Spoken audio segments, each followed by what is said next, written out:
Comunicarea înseamnă o discuție între două persoane unde există înțelegere. Comunicare, potențial și viziune, poate chiar poezie.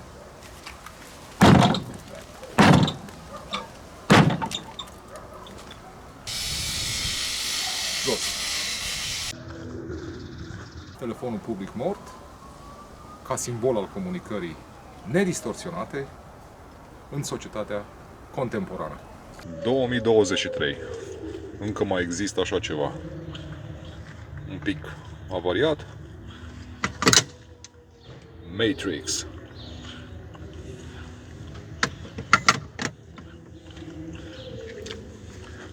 Foca.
Așadar, este data de 1 aprilie 2023, suntem alături de Fitonia, o trupă foarte interesantă din Nou Val, Yes. cu 5 single-uri scoase până acum, Empiro, Never See, Lieb. Identical, Și Lieb. da, Și și River și mai care ar mai fi? Lieb, Let Your Eyes Burn. Care a fost prima? Deci Lieb, Empiro, Never See, River, Identical și Let Your Eyes Burn. Bun. Cred că da. Să începem puțin cu numele trupei Fitonia, planta cu piele de șarpe, planta cu nervuri foarte bine aspectate, planta Aici, care leșină, nu? Da. Îi las pe băieți să răspundă și eu mă retrag la cameră. Ok. Așa. Ok. Despre numele trupei o să spun eu sunt Vlad, by the way, salut. Da, deci ideea e că căutam un nume de trupă și capetele noastre nu puteau să perceapă mai mult decât Olimpiada din Cârnățești. Și așa am continuat să ne spunem o perioadă bună de timp. De unde vine asta? Suntem vreo 4 chitariști în trupă și facem multă gălăgie la chitară. Și la chestiile alea noi le spunem cârnați. Și atunci spuneam că este o olimpiadă de chitară, deci o olimpiadă de cârnați, o olimpiadă din Cârnățești. Și normal că nu puteam să-i spunem la trupă așa. Și practic prietena mea are multe plante prin casă. Și s-a uitat un pic și a zis Fitonia. Și după am început să disecam un pic de ce și să găsim practic însemnătate post factum. Și mi-a spus ea chestia asta, the nerve plant, bla bla. Și am zis, da, ai nevoie practic în muzică de nerve, dacă se permite alegoria. Și iarăși planta care leșină. Mi-a spus o chestie gen că practic pe tematica asta, planta care leșină. Și am zis, și noi leșinăm. De la ce? În principiu de la nebere. Dai cu bere peste, se ridică. Okidoki. Acum e o discuție legată de death metal foarte, foarte complicată în ziua de astăzi, în sensul că toată lumea vrea să asculte old school death metal. Sunt mulți care spun că nu există melodic death metal. Death metal e prin definiție brutal. Asta e definiția generală. Și atunci, când vine o trupă care cântă, și vom vedea dacă asta cântați, melodic death metal sau nu, se creează puțină confuzie la nivel de concepte folosite, de termeni folosiți în definirea genului muzical.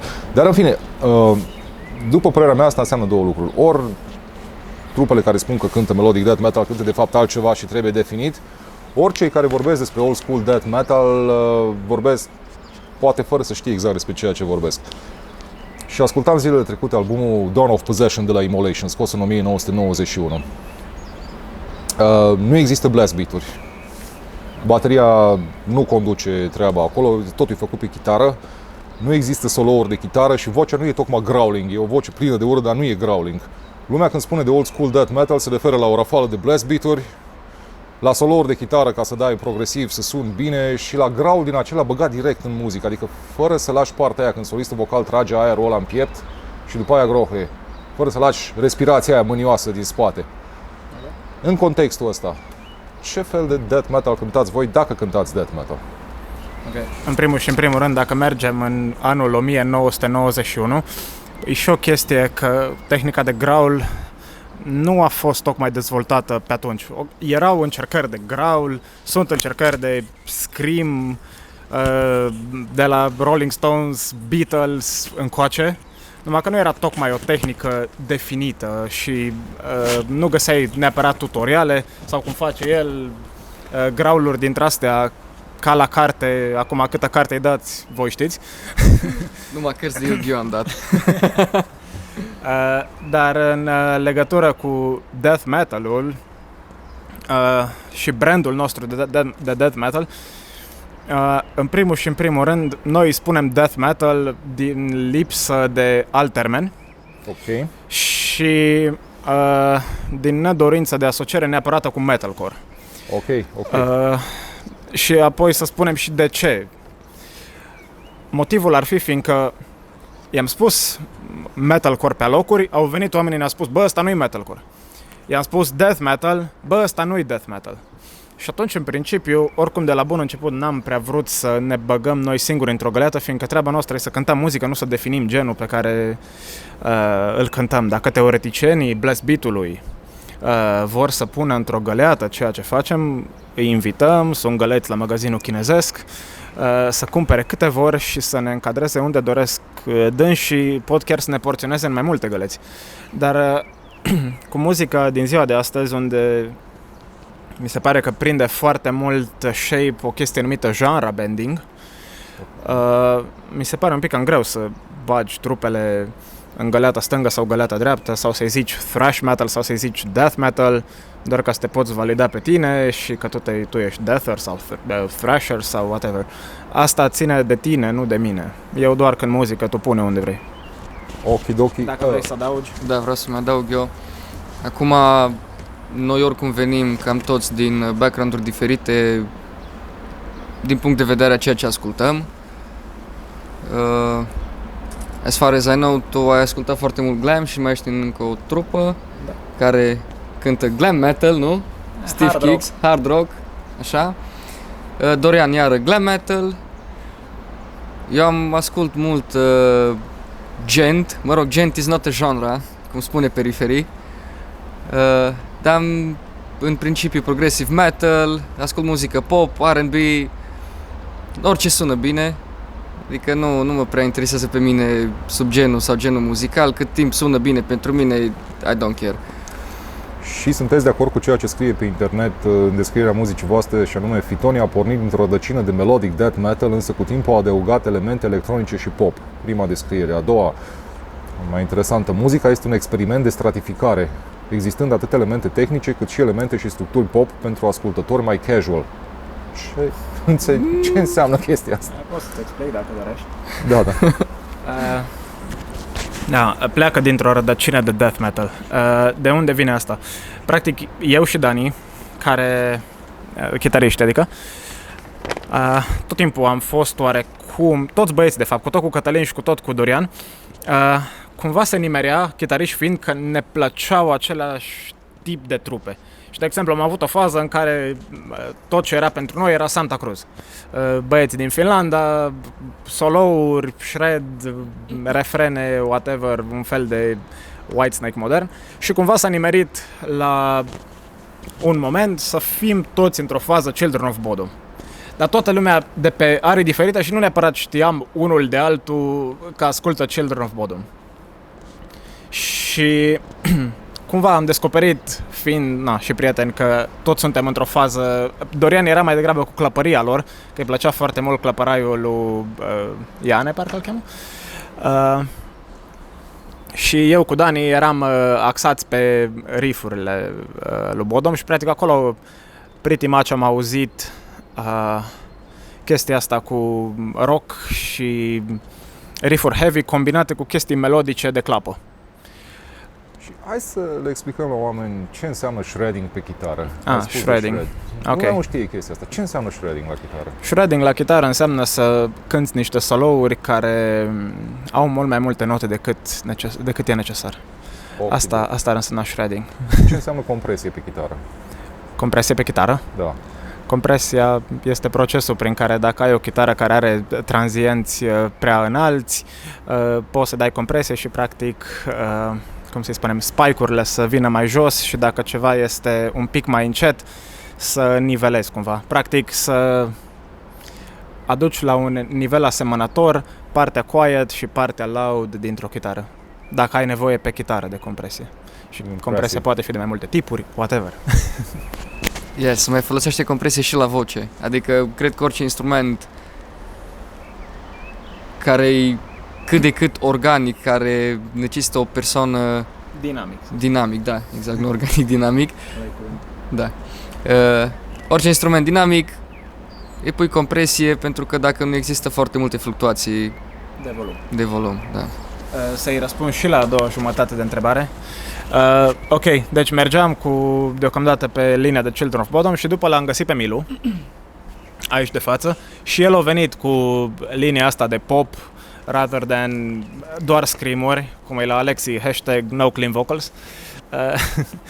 A venit Milu cu latura de R&B și whatever și practic a pus peste riff-urile noastre hardcore, să le spunem, chestiuni poppy și waily și așa, dar aici să ne spună el poate cum a reușit să pună peste ce doar se zbiară refrene și fraze de Britney.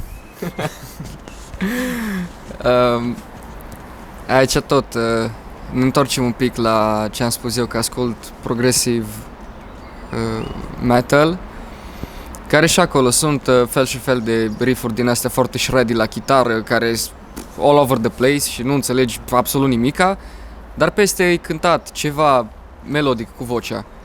So, am zis că dar îmi place chestia asta, îmi place că peste o chitară care nu se înțelege nimic, pui ceva ce se înțelege. Și am zis că hai să încerc și eu și prima dată trebuie să înțeleg ce se întâmplă la chitară ca să pot să pun ce pe voce.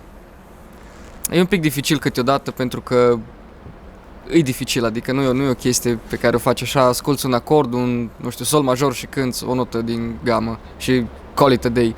Că ai niște la chitară și trebuie să faci un a și dacă nu-i au potrivit o să sune ca curul. Am auzit un termen interesant aplicat la muzica voastră, Death Gaze. Death Gaze, dacă vă spune ceva. Termenul este o trupă, cred că se cheamă Kardashev sau ceva de genul ăsta. Și ei spuneau că Death Gaze înseamnă progressive combinat cu shoegaze. Poate ar trebui explicat un pic diferența între shoegaze și grunge. Deci, cum spuneam, Death Gaze înseamnă progressive combinat cu shoegaze, cu deathcore și cu post-metal. Bă, deci asta e... Hai să vedem. Asta Ce părere aveți voi aici? Asta e o șaormă progresivă. Ok. E Da, ceva, nu știu, cred că trebuie disecată fiecare chestie.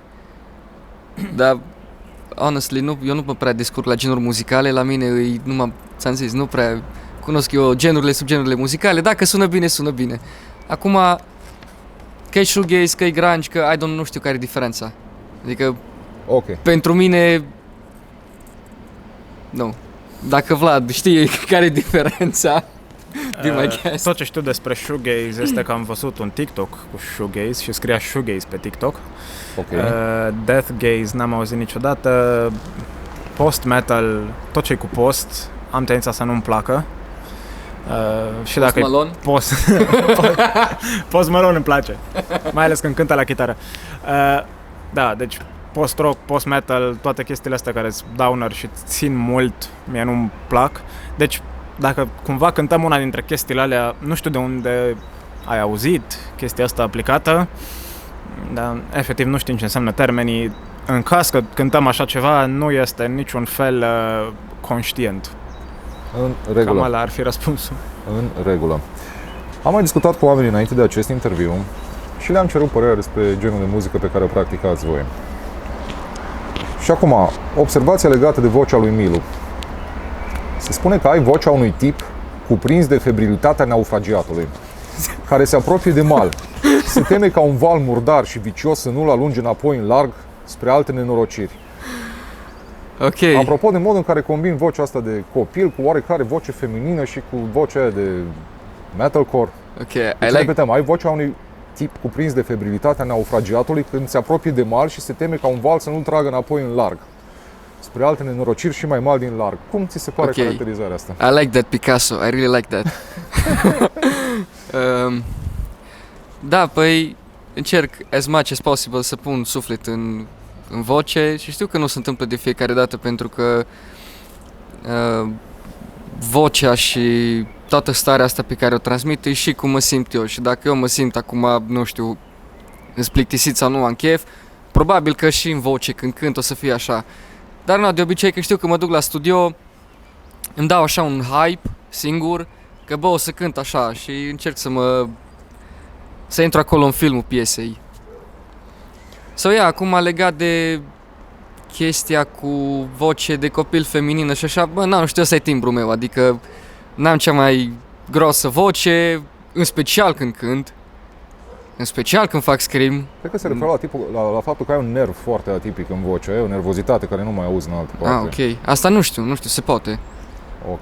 Dar acum totul până la urmă de timbru vocal pe care l-am, că m-am născut cu asta nu pot să-l controlez foarte bine. Încerc. Și aseară când trăgeam, ziceam, bă, hai să tragem o octavă jos. Și cântam și când ajungeam la ultimul loc, nu puteam. Era destul de jos pentru mine, pentru range-ul meu vocal. Chestia asta cu naufragiul, îmi place foarte mult comparația respectivă.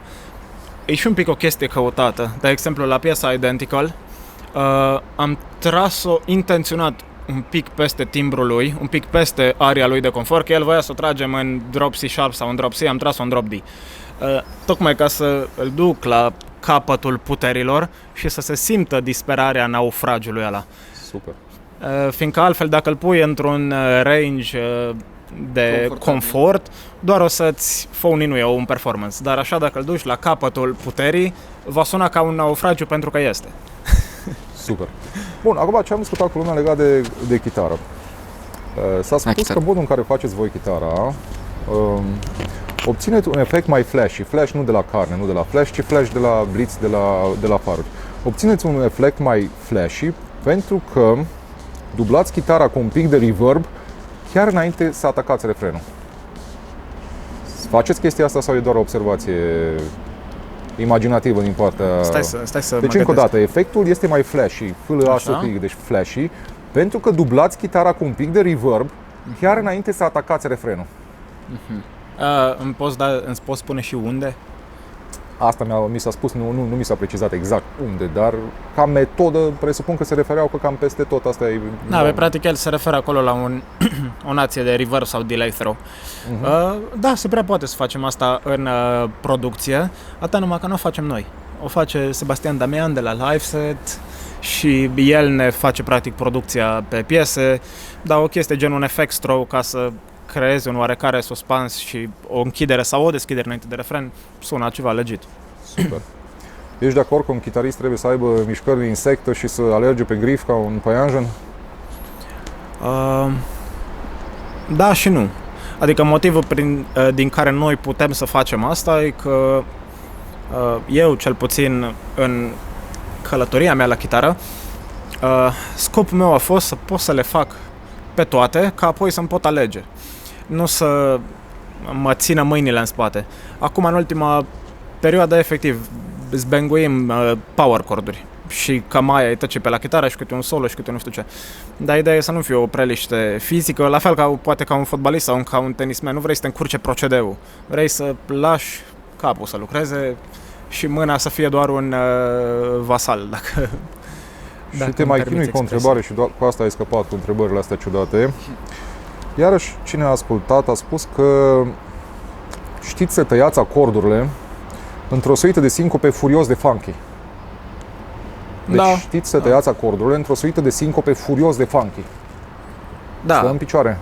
Deci chiar avem, acum nu știu, furios de funky, ok, whatever, aia poate veni dintr-o suită de chestii, fiindcă funky este dat și de bass, funky este dat și de tobe. În principiu, toată funkăreala chitaristică, dacă nu este susținută de partea ritmică, poate fi degeaba, dar într-adevăr, eu sunt foarte picky la chestii gen come de timp, să fie, cum să-i spunem, să fie timing-ul pe chestii perfect cum îl am în cap și dacă este puțin în fața beat-ului sau după beat e ok, că îmi place foarte mult să cântăm un backbeat, care și de acolo e funkiness. Da, de acolo poate să vină. Îmi place foarte mult pe backbeat, fiindcă îmi plac foarte mult și trupe ca Extreme, unde Nuno le zdrângăne cu funk-ul. Îmi place foarte mult Greg Howe, care pe prog, jazz, funk e zeu. Îmi place Guthrie Govan, îmi plac toți ăștia așa. Și inspirația mare fiind Eddie Van Halen, poate cel mai bun chitarist ritm din toate timpurile. Sunt foarte, foarte picky și am urechea super dezvoltată la cum pică lucrurile pe timp.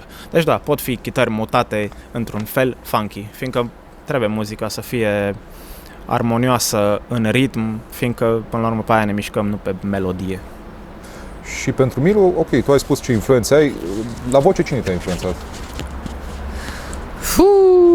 Dacă te-a influențat cineva. Da, m-au influențat foarte multe persoane, dar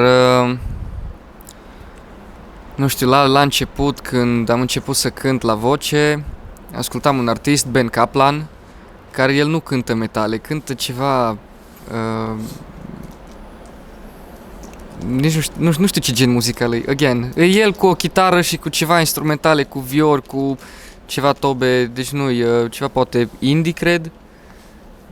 I don't know.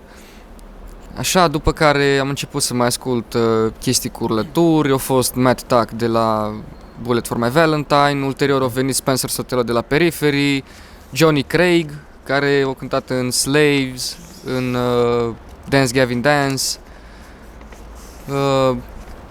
also Laurențiu Duță de aici, de la noi, că îmi place foarte mult 3 Sud-Est. Da, e deci, muzică bună, nu? Și NMD și ce se mai cânta. Deci e okay. M-au influențat foarte mulți vocaliști de-a lungul timpului. Nu a fost, să zic așa, dintr-o singură arie a muzicii. A fost din as much as possible, cât de mult am putut eu să prind și să acaparez de la ei. Și din ce am înțeles, din ce ați spus până acum, este că o piesă, dacă nu folosește baterie, e greu să fie convingătoare, nu? Deci e puțin greu să cânti fără secție ritmică și să fii convingător în metal, pretinzând că faci lucruri foarte atmosferice. Da. Sau... Păi da, că până la urmă, o chitară fără tobe e ca și, nu știu, șaurma fără carne. Bun. Hai să ne uităm puțin și pe versurile din muzica voastră. Voi faceți parte dintr-o generație în care puteți scrie despre ce doriți, dar pe vremea lui Danicu nu prea era așa, deci dacă... Erai foarte atent la versuri, pentru că venea cenzura peste tine, deci... Poate asta e și o explicație de ce erau instrumentiști mai bune atunci, pentru că se insista foarte mult pe muzică, că versurile se cam ocoleau, nu... Dacă nu vrei să n-ai de-a face cu cenzura, făceai ca Octav, făceai muzică instrumentală și nu se lua nimeni de tine. Dar când începeai să scrii chestii, imediat veneau ăștia să interpreteze, cum facem noi acum cu genurile muzicale. Anyways, hai să analizăm puțin și niște versuri. De pe Empiro. Sing of fate, sermon of hurt, layers of grey clouds engulf the earth, venom in the skies of dayside. Un vers foarte... Hai să încercăm o traducere la prima mână. Sealing of fate, pecetluirea soartei, sermon of hurt, jurământ de durere, layer of grey clouds, straturi de nori gri, engulf the earth, năpădesc pământul ca alburuienile, venom in the skies of dayside, venin în cerurile deicid-ului. Băi, deci... Aici... E profund rău de tot aici, hai să vedem. De data asta aici Vlad a fost mai profund decât am fost eu. Ok. Că piesa asta a avut mai multe iterații de versuri și a fost... am avut de unde alege versuri și ne-am dus cu versurile lui Vlad. Acum el... cred că el e mai mult în măsură să spună care a fost tot procesul lui când a scris Vlad chestiile astea. Vlad e mastermind-ul Fitonia, din câte îmi dau seama din discuția asta. El e omul cu conceptul, omul cu... Da, deci el în principiu gândește foarte mult totuși, după aia zice, bă, Milo, am nevoie de asta de la tine. Și eu zic, ok, și super. Facem. Așa, stai numai un pic să iau mizeria asta. Așa, yeah, sure. Așa să nu se simtă că ne miroase gura prin microfon. Așa, acum sunt cu bomboane în gură și o să vorbesc cu o gură plină. Ok, deci cu versurile alea și în general cu versurile Fitonia. Nu sunt neapărat piese despre un subiect. Nu neapărat ducem piesa de la cap la coadă despre aia. De multe ori nici nu sunt neapărat despre ceva, adică despre un fapt real din lumea reală. De multe ori sunt despre un sentiment, despre o trăire interioară și... Doamne! Mă scuzi. De multe ori sunt despre o trăire interioară și poate că folosim mai multe tablouri pentru a crea un colaj.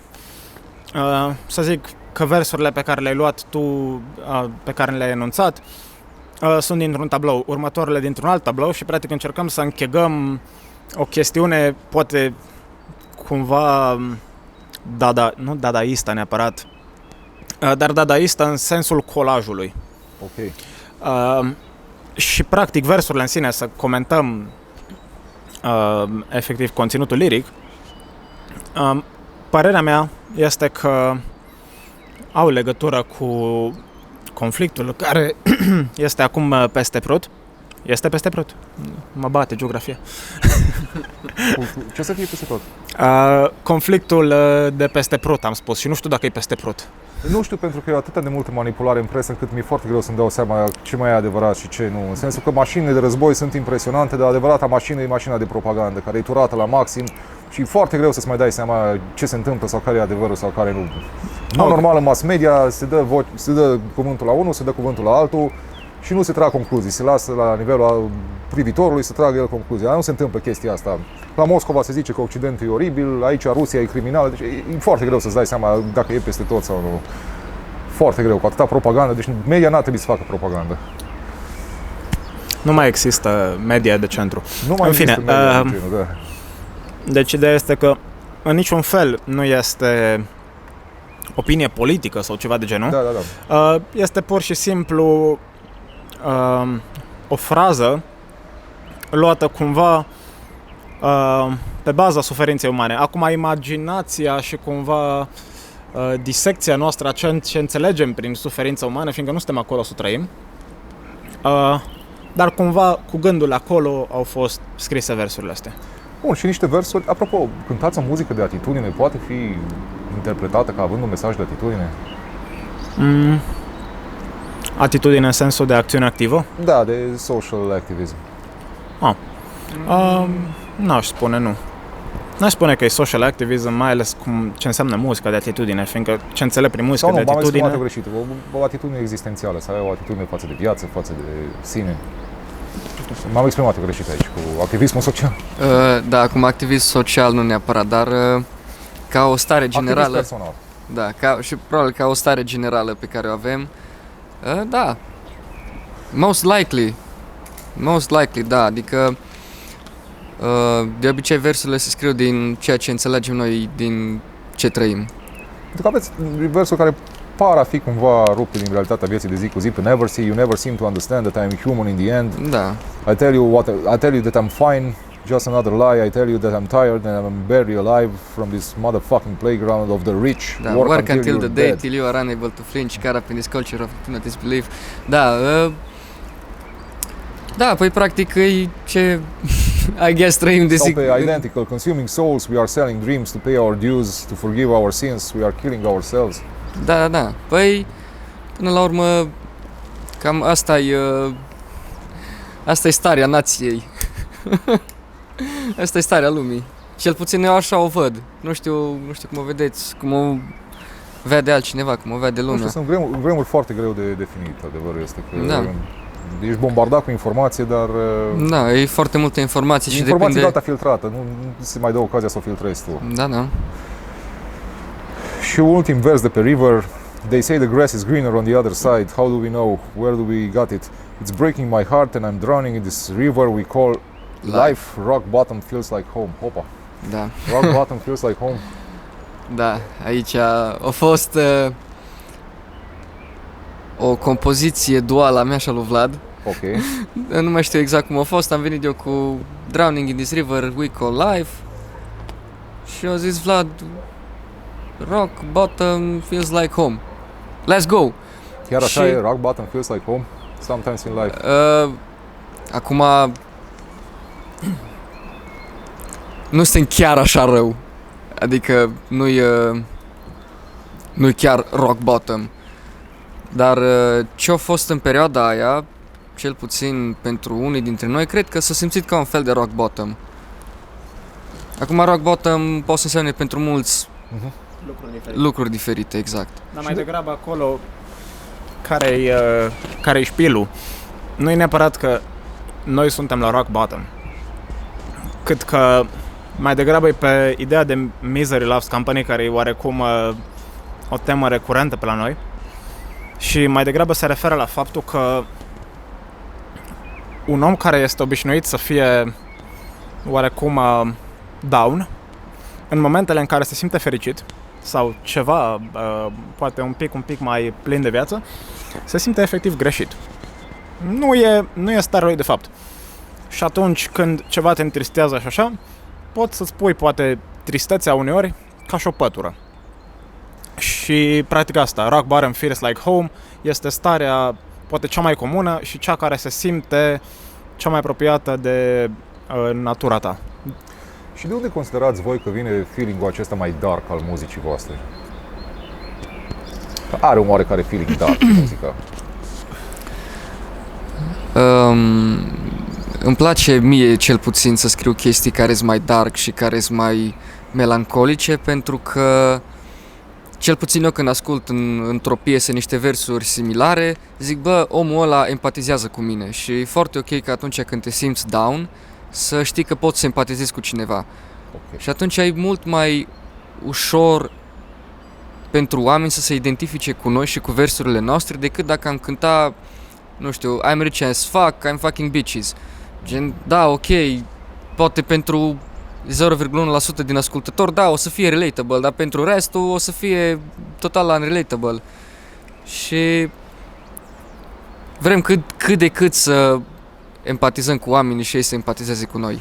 Adică să fie un schimb de energie. Ai sunat un pic cam Motley Crue în 95. Lăsăm the beaches and the drugs și facem și noi grunge. Nu-i neapărat, deci nu suntem neapărat Motley Crue cu John Corabi aici.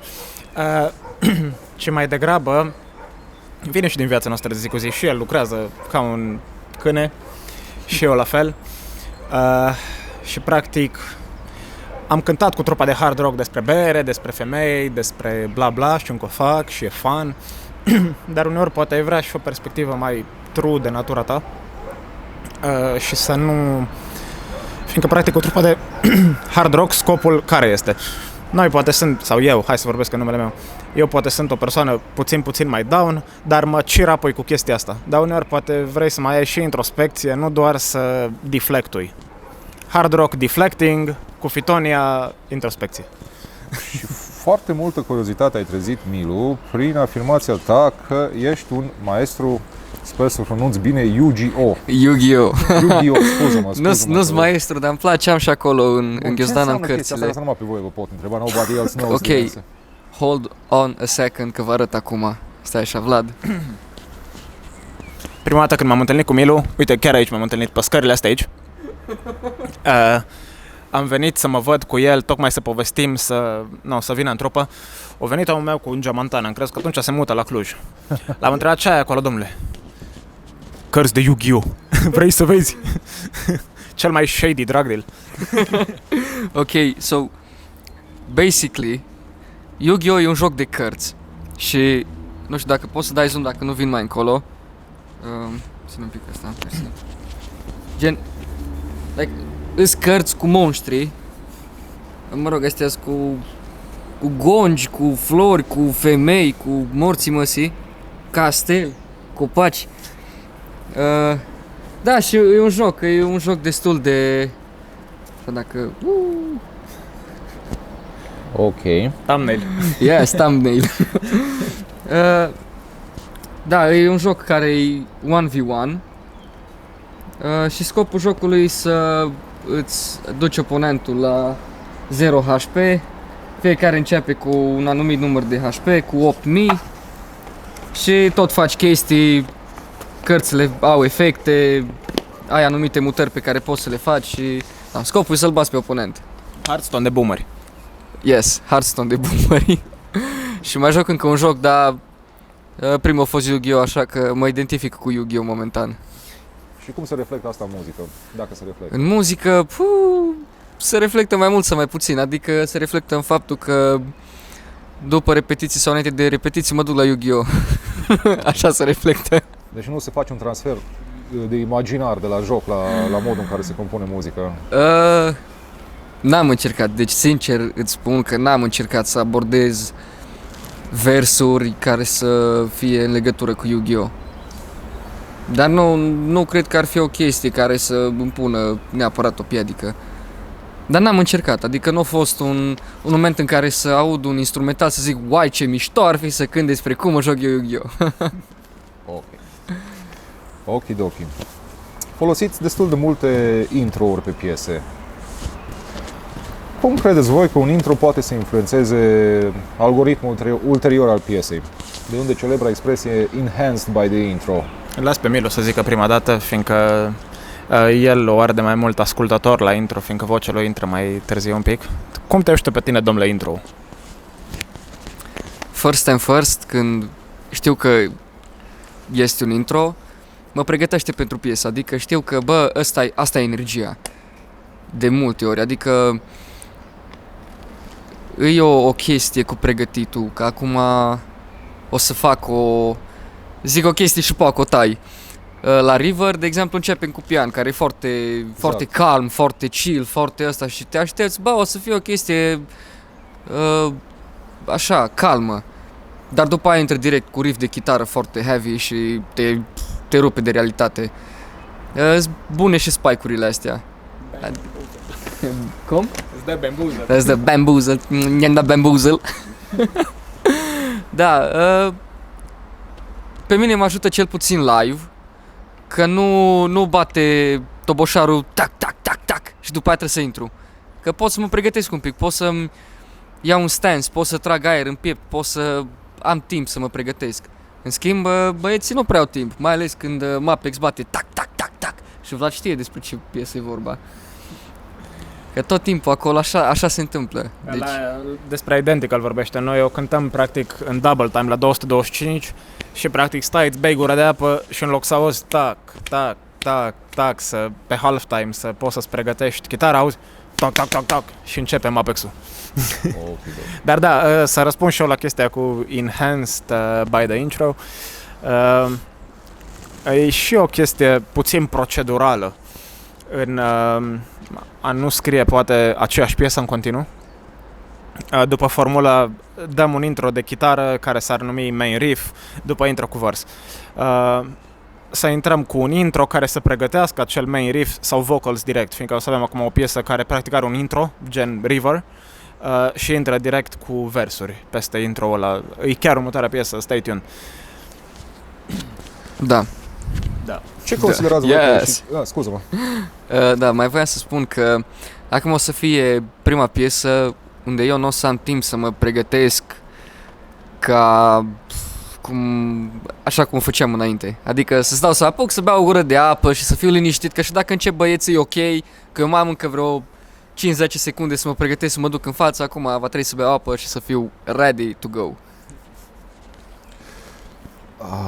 Ce considerați voi că a ieșit cel mai bine în muzica voastră și unde ar mai trebui lucrat? Din punctul meu de vedere, ce cred că am reușit. Lumea spune că refrenurile au ieșit foarte bine. Da, Asta e o părere. Lumea spune că clapele au ieșit foarte bine, lumea spune că vocea a ieșit foarte bine. Sunteți de acord cu chestiile astea? Da, normal că este de acord. Adică orice e bine, e binevenit. În general se spune că refrenurile au ieșit cel mai bine. Da. Sau ar mai trebui aici și altceva? Aici la refrene e cumva aportul meu că ascult multă muzică pop și acolo refrenele sunt foarte catchy, așa că voit sau nevoit o să fac refrenuri catchy, că așa gândește creierul. Puteți să afirma că faceți jam în muzica voastră? Jam? Nu știu, ei poate, dacă eu nu. Dacă ne explici termenul. Se referă la un amestec, alții spun că se referă la Great Electronic Music sau la General Electronic Music. E un termen iarăși care, dacă se aplică la Fitonia, cum se aplică? Dacă se aplică. Ok, o să comentez prima parte, că mi-ai zis vreo 3 definiții la același termen. Dacă facem un amestec, da, facem un amestec. Luăm influențe și din metal, luăm influențe și din hard rock, vrem, nu vrem, și Dani, și Dorian, și Cătă, toți am avut trupe de hard rock. Poate nu auzi fix riff-uri de Twisted Sister sau de Rat sau whatever, dar sigur o să auzi structuri.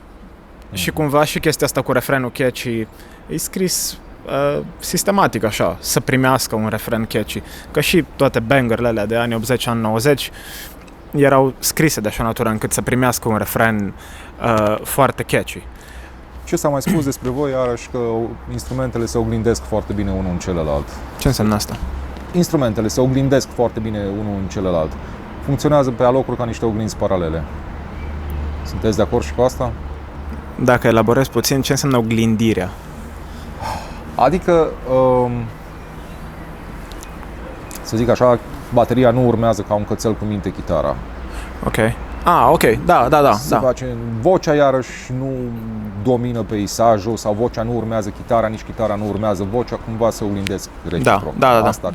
E de dreptul o chestie căutată, că câteodată mai vine Milu și îmi dă peste riff, practic, chitara cu versuri și îi spun, ok, aia e chitara, acum hai să scriem și vocea totuși. Da, e căutată și la fel și toba nu urmează chitara ca un cățel cu minte. E o chestiune, practic, dacă ar face chestia asta, ar fi mult mai brutal. Dar încercăm, practic, să ținem toba un pic mai pop, să poată să primească mai mult groove piesa. S-a mai spus, te rog. Vrem să dăm o individualitate fiecărui instrument și să facem așa ca un tablou frumos.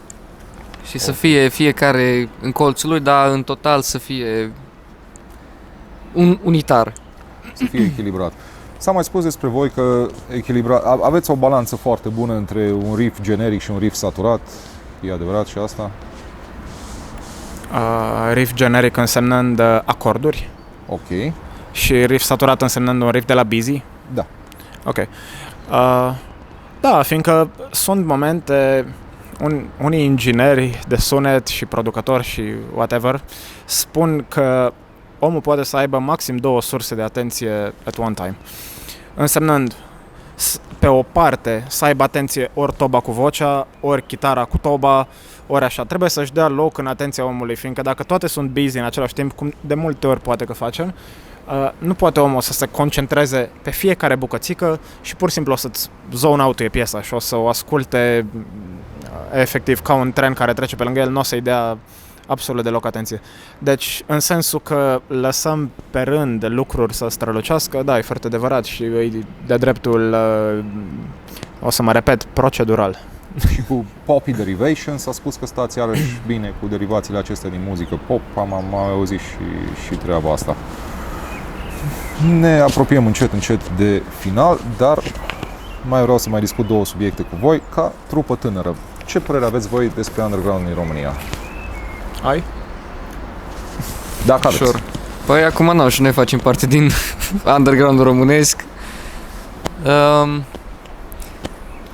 E și fain și dificil să stai acum ca trupă tânără în underground, pentru că sunt unii oameni care au impresia că o să le mâncăm pâinea. Nu vă mâncăm pâinea, da. Nu vă mâncăm pâinea. Este loc pentru toată lumea, numai axați-vă pe muzică și lăsați alte căcaturi. Bun, și am să vin din nou lângă voi ca să încheiem interviul cu prezența. Trebuie să-mi dau și eu hot take-ul la underground. Da, please. Așa, o să reiterez puțin și ce a spus domnul ăsta. Deci, nu o să reiterez, o să spun doar că sunt de acord pe alocuri. Dar o problemă, dacă ar fi să o identific cu underground din România și nu înțeleg de ce se întâmplă,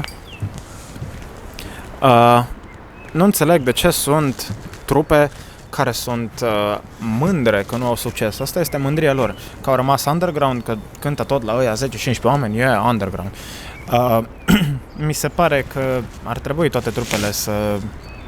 Acum nu vreau să fac lege la toată lumea în curte, dar mi se pare că dacă ai o oarecare nație de succes și dacă ai cumva Poppy Derivations, nu neapărat nu mai ești underground. Underground e o chestiune de treapta pe care te afli, nu neapărat de muzica pe care o cânti. Nu ești sell-out dacă ai un refren care sună bine.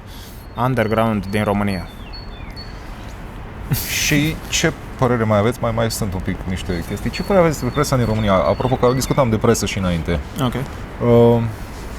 E o presă și cea muzicală, dar și cea normală, în care se exagerează foarte tare de multe ori. Și sunt câteva exemple celebre. Uite, de exemplu, undeva la mijlocul anilor 2000, o turistă din America a fost jefuită în București și s-a titrat i s-au furat și dinții din gură. Okay. Ce s-a întâmplat acolo de fapt era că doamna respectivă purta o proteză, avea proteza în poșetă și atunci când hoțul i-a furat poșeta și a făcut inventarul la ceea ce a furat, a găsit proteza și a aruncat-o că s-a scârbit sau ceva. Dar în ziar s-a scris, doamne, i s-au furat și dinții din gură, da? Un episod tot așa în anii trecuți cu Remus Cernea. S-a scris în presă, Remus Cernea și-a dat foc în fața Parlamentului. Ce făcuse el? Arsese portretul într-un gest de protest. Și atunci există expresia asta că dacă un câine îl mușcă pe un popă, nu interesează pe mine. Dacă un popă îl mușcă pe un câine, atunci se va titra peste tot. Ce părere aveți voi despre presa românească? Și în general și cea de metal? Separele. Da, ok. Da, nu știu, presa românească e foarte rar mă uit după știri. Adică mai apar așa câteodată pe social media câte un titlu din ăsta foarte bombastic și zic, ok, e un titlu bombastic, e un clickbait, n-are rost să îmi bat foarte mult capul. Dar dacă văd, nu știu, știrea aia că, bă, e peste tot, da, peste tot, azi nu doar pe Facebook, o văd și pe Reddit, o văd și să discută pe canalele de comentarii de pe YouTube, zic, da, ok, hai să văd ce e acolo. Da, într-adevăr, se exagerează. Na, au nevoie oamenii adică au nevoie cei care fac articolele, cei care scriu să existe om care să aibă interacțiune cu chestia pe care o scris-o, cu articolul pe care l-a scris. De cronicile de concerte, sunteți mulțumiți din România? Cum arată? Ce anume? De cronicile de concerte care se scriu în România. Sunteți mulțumiți cum arată? Ați vrea ceva mai mult? I don't know, nu știu. Nu știu ce să răspund aici, honestly. Nu știu dacă Vlad. Da. Ok, cronicile de concerte din România. În primul și în primul rând, presa din România, mai ales presa de metal din România, mi se pare subțirea F. Adică nu pot să-i spun presă unui site sau unor site-uri care de fapt fac comunicate de presă, care de fapt sunt niște paragrafe trimise de trupe și practic cum zice trupa, așa se dă copy-paste. Acum, cu părere de rău, și ne ajută și pe noi când le trimitem și îi superb, ne dă niște share, ne dă niște reach și nu zice nimeni că sunt altceva. Dar cum face, de exemplu, cum facem aici, să-mi pună niște întrebări care sunt legite și poate mă încurcă un pic și poate așa. Asta mi s-a părut că lipsește la presa de metal din România, să-mi pună cineva o întrebare care să nu fie cookie cutter. Să mă întrebe cineva cât de cât inside din muzica mea și asta e și motivul din care am acceptat să fim aici. Cronicile de concert din România, ca să zic de bine, unde nu credeam că o să zic de bine, am văzut că este o domnișoară acum pe la Rock FM, care merge pe la București la concerte underground și scrie niște cronici destul de drăguțe și chiar nu mă așteptam să vină de la Rock FM articole. Și presa generală din România, a dispărut presa scrisă, din câte cred că e vizibil și la chioșcul de presă și la lipsa chioșcului de presă. Cum presa scrisă din România a dispărut, fac și oamenii titluri clickbait, fiindcă oricum ne batem pe aceeași atenție a acelorași oameni cu TikTok, cu Instagram, cu whatever. Dacă nu îi prins cu ceva, nu mănâncă nimeni, așa că publicul îi educă pe ei și ei pe public și atunci clickbait it is. Da, și de multe ori se ascultă mai mult rock de calitate la Europa FM sau la Kiss FM decât la Rock FM. Din păcate sunt și cazuri de genul ăsta, s-a văzut, se aude și chestia asta. Dacă doriți să mai adăugați ceva pe final? Un ultim gând? Un ultim gând, vă pipu... Deci știi că o să vezi interviul ăsta peste 20 de ani. Vă pupă Milu Pițurcă la Amin. Și la suflet. Și la suflet. Vlad? Vă pupă Milu Pițurcă la Amin și la suflet. Vă pupă Milu Francisc la Amil și la suflet. Mulțumim mult pentru interviu. Mersi și noi și... Și 1 aprilie fericit la toată lumea.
Give me